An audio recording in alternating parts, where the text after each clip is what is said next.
Everyone, how are you all? I hope आप सभी अच्छे होंगे। आज हम कंटिन्यू करेंगे एक्सक्रीशन, जो कि लाइफ प्रोसेस चैप्टर का लास्ट टॉपिक है। After this lecture this chapter will be finished. तो ये हमने डायग्राम बना के रखा है। किस चीज के डायग्राम में? This is the diagram of human excretory system. इसकी लेबलिंग देखेंगे अभी हम। सबसे पहले समझते हैं एक्सक्रीशन होता क्या है। एक्सक्रीशन वो प्रोसेस है जिससे कि जो बॉडी में मींस ब्लड में मेटाबॉलिक वेस्टेज है, जो कि जिन्हें कि हम नाइट्रोजनस वेस्ट कहते हैं, उन्हें बाहर निकालने का जो प्रोसेस होता है, this is called excretion. Means उन्हें फिल्टर करने का काम कौन करता है? हमारी किडनीज। और फिर उनके रिमूवल में का जो प्रोसेस होता है उसे हम एक्सक्रीशन कहते हैं। So excretion is the biological process of removal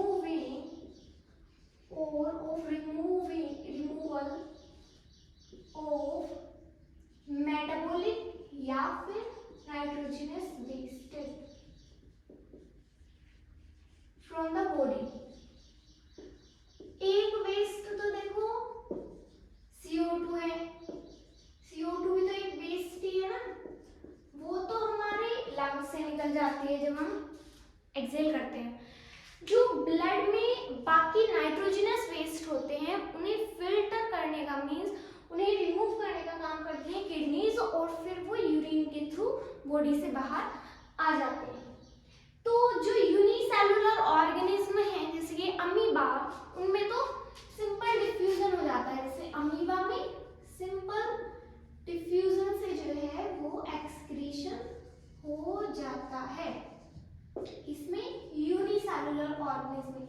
लेकिन हम यूनिसेलुलर थोड़े ना, हम तो बिलियंस ऑफ सेल से बने हुए हैं, मींस मल्टीसेलुलर है।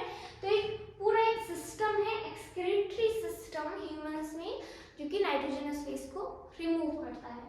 तो पहले इसके हम पार्ट्स देखते हैं। ह्यूमन एक्सक्रीटरी सिस्टम में क्या क्या चीजें इन्वॉल्व होती हैं। एक तो सबसे इंपॉर्टेंट इन्वॉल्व होती है किडनी। 2 किडनी मतलब कि अ पेयर ऑफ किडनी। एक पेयर का मतलब 2, राइट। और ये होता है यूरेटर। अब पेयर है ये भी, क्योंकि एक यूरेटर इधर एक इधर। एंड एक होता है यूरिनरी ब्लैडर। ये पेयर में नहीं होता, ये एक ही होता है यूरिनरी ब्लैडर। और जहां से यूरिन पास करता है उसे कहते हैं यूरेथ्रा। ये क्या चीज है? ये ऐसी वो ब्लड वेसल्स हैं जो किडनीज तक ब्लड ले जा रही हैं, जो इसमें नाइट्रोजनस वेस्ट है, और वो जो किडनीज से वापस ले जा रही है जब ब्लड जो है वो फिल्टर हो चुका है। देखो क्या होता है। ये तो है हमारी क्या? ऑर्टा। ऑर्टा मीन्स हमने देखा था जो ऐसी आर्टरी जो कि पूरे बॉडी में ब्लड सप्लाई करती है, ऑक्सीजनेटेड ब्लड। और ये इसकी फाइन ब्रांच किडनी में जा रही है, तो इसे क्या कहेंगे? हमें कहेंगे रेनल आर्टरी। रेनल आर्टरी ये क्या चीज है?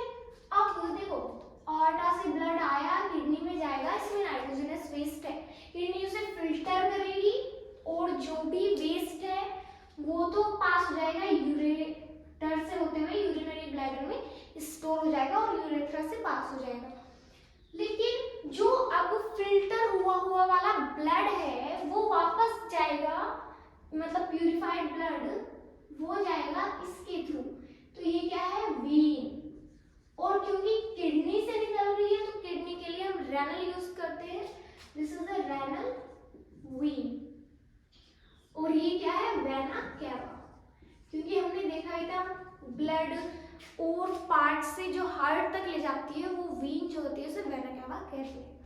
तो ये सब क्लियर हुआ। क्योंकि मैं ऐसे कर रही हूँ, ये मेरी राइट साइड है, ये लेफ्ट, तो इधर भी जितने भी इसे हम लिख सकते हैं left renal artery, left renal vein, left ureter, left kidney, right. ठीक है, ये सब तो हमने देख लिया। अब क्या देखेंगे हम कि किडनी की फिल्टरेशन यूनिट क्या होती है, basic structure structure and function unit. देखो जब हमने रेस्पिरेशन देखा था तो एल्वियोलाई थी, balloon shaped like structure, soft delicate थी जो कि सरफेस एरिया इंक्रीज करती थी और CO2 और ऑक्सीजन के डिफ्यूजन में हेल्प करती थी। डाइजेशन में विलाई थी। ऐसे ही यहाँ पे होती है नेफ्रॉन, जो फिल्टरेशन होती है, फिल्टरेशन यूनिट जो कि एक्चुअल में फिल्टर करती है blood. Filtration unit is the nephron. Nephron जो है वो किडनी में प्रेजेंट होती है, बहुत सारी मिलियंस ऑफ नेफ्रॉन प्रेजेंट होती है एक किडनी में। मीन्स 1 एग्जैक्ट नंबर अगर मैं आपको बताऊं तो 1 to 2 मिलियन नेफ्रॉन अप्रॉक्स एक किडनी में प्रेजेंट होती है। कैसे होती है नेफ्रॉन का स्ट्रक्चर अगर हम देखें, देखो डायग्राम तो बुक में बहुत गंदा सा दिया हुआ है, लेकिन मैं आपके सामने बना के दिखाती हूँ ताकि आपको भी इजीली बनाना आ जाए। देखो इतना हार्ड डायग्राम नहीं बनाना है, तो भी नेफ्रॉन का डायग्राम बनाने को आए तो कैसे बनाना है।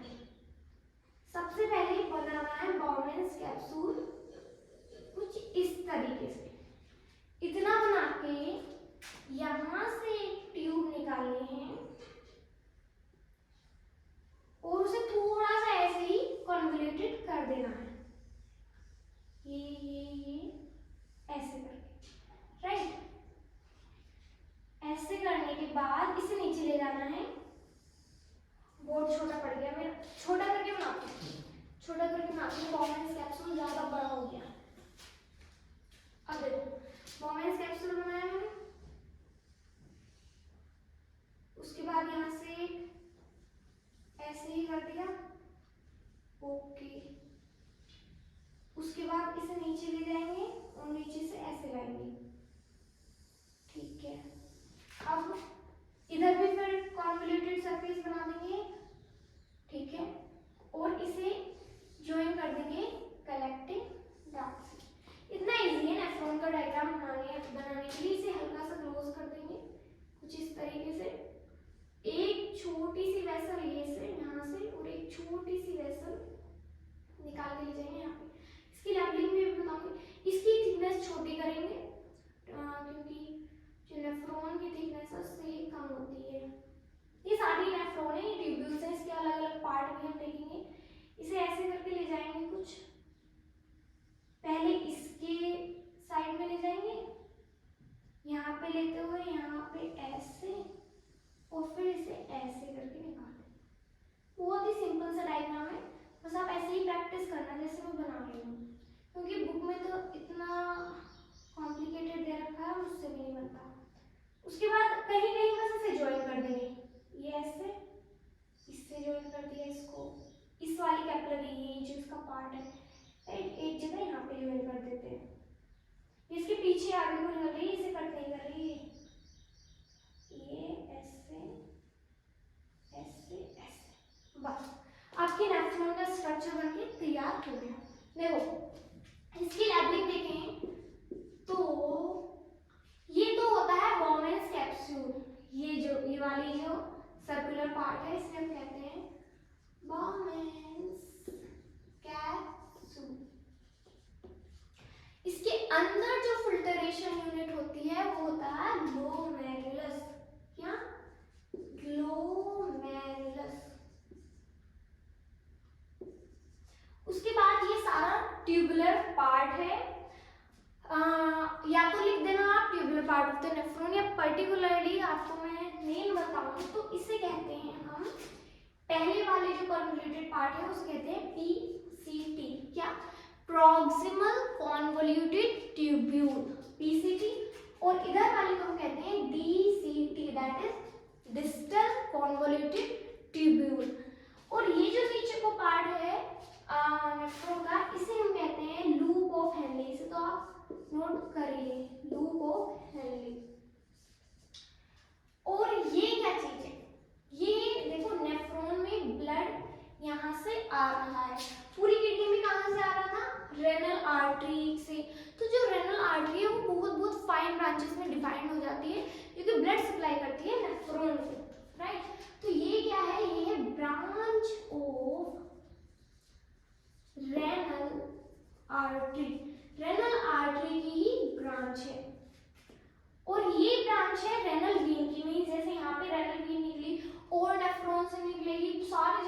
नेफ्रॉन है उनकी रेनल व्हील कंबाइन करके ये branch of renal wheel combine करके ये यहाँ पे आ जाएगी, क्योंकि रेनल व्हील से कनेक्ट होके वेना केवा से ब्लड चला जाएगा, फिल्टर हुआ होगा।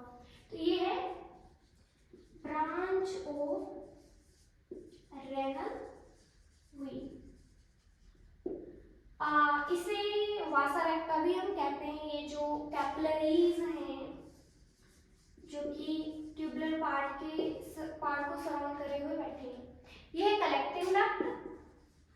इसका काम होता है यूरिन कलेक्ट करेगा। क्या होगा, देखो यहाँ से ब्लड आएगा रेनल आर्टरी की ब्रांच से, यहाँ पे फिल्टर होगा। ये ट्यूबुलर पार्ट का काम होता है एब्जॉर्प्शन का। देखो जब भी ब्लड फिल्टर होता है मींस नाइट्रोजनस वेस्ट रिमूव होता है, दो प्रोसेस इंपॉर्टेंट होते हैं। क्या, पहला तो फिल्टरेशन हो जाएगा, सेकेंड रीएब्सॉर्प्शन। मींस यहाँ से फिल्टर होके ब्लड ये यहाँ पे आएगा, जो फिल्टर हुई चीज है, राइट, मींस जो रिमूव होगी।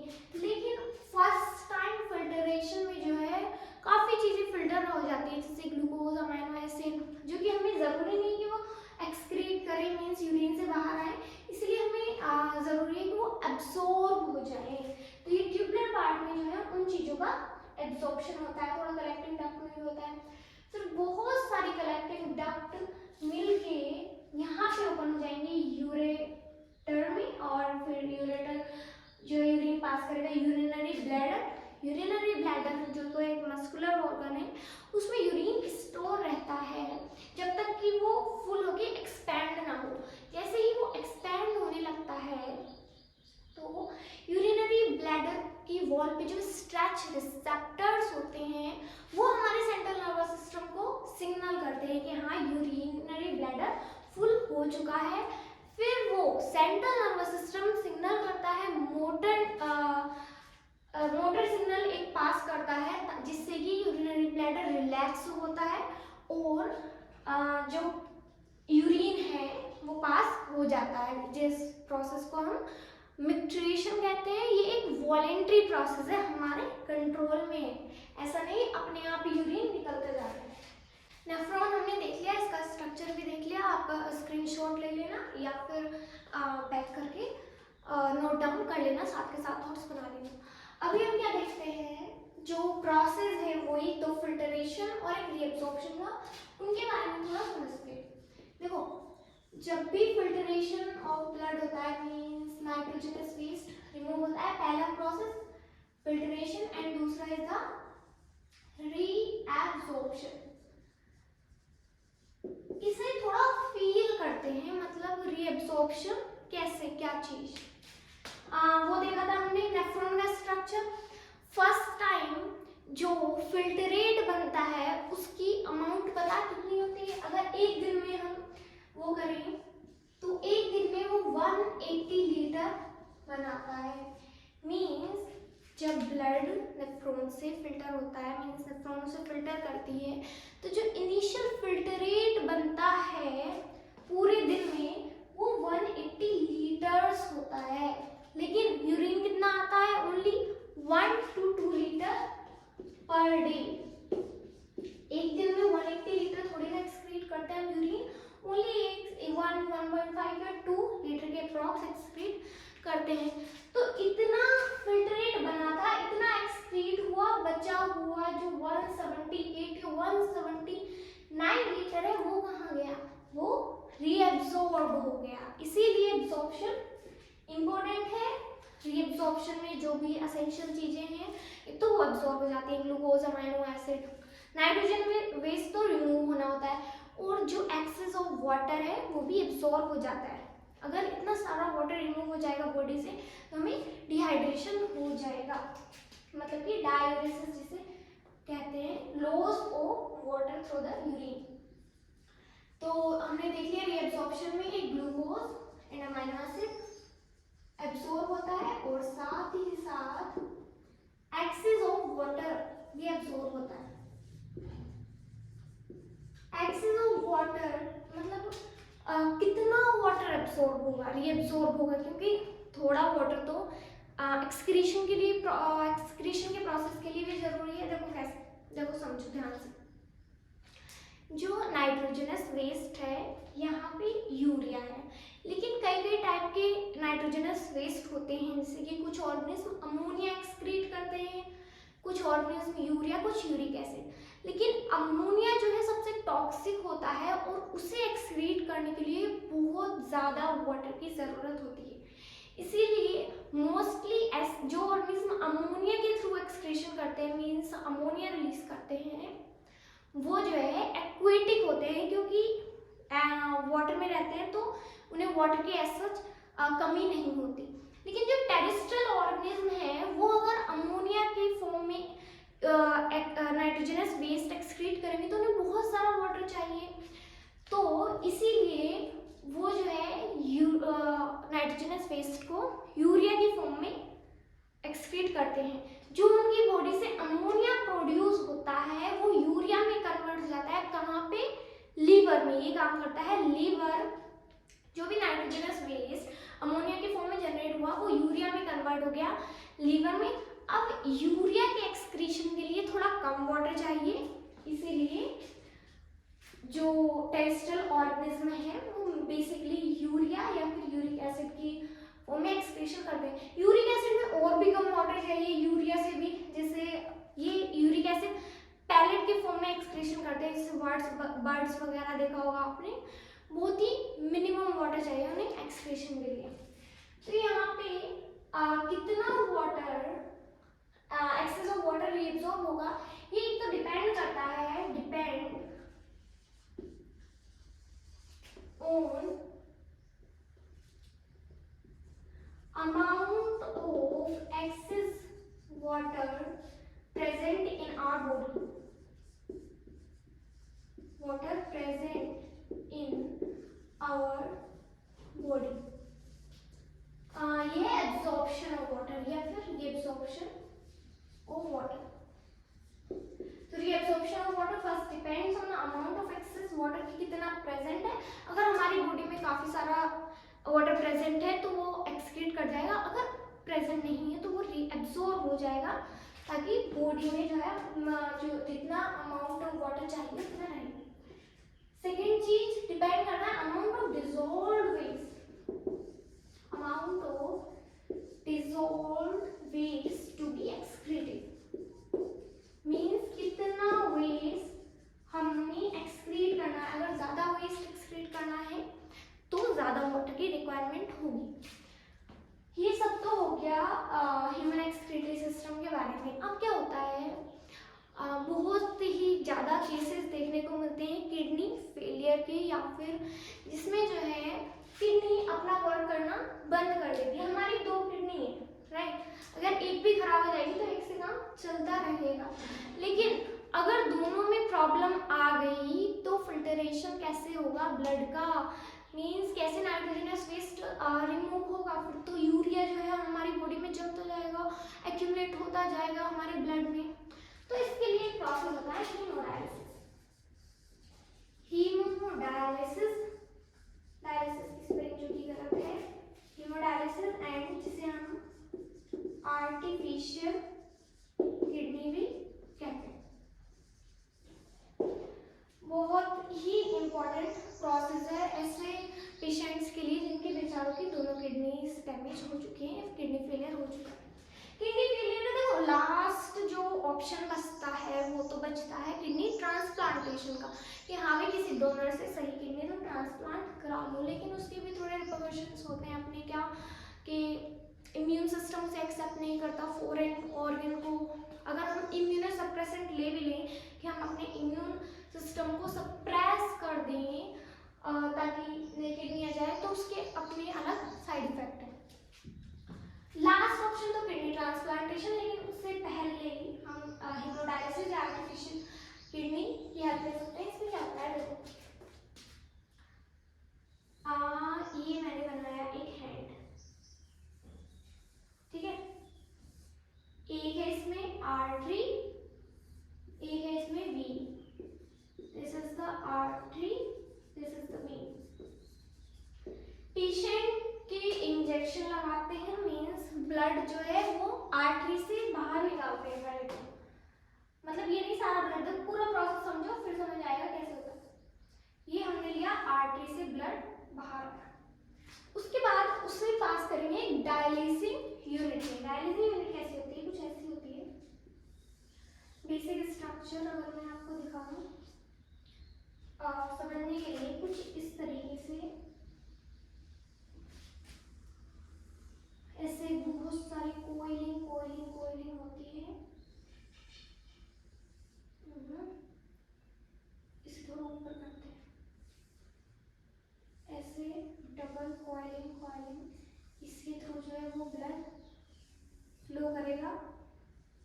चलो इसे ऐसे मान लो, और ये यहाँ से बाहर आके फिर ब्लड को डाल देंगे वीन में, राइट।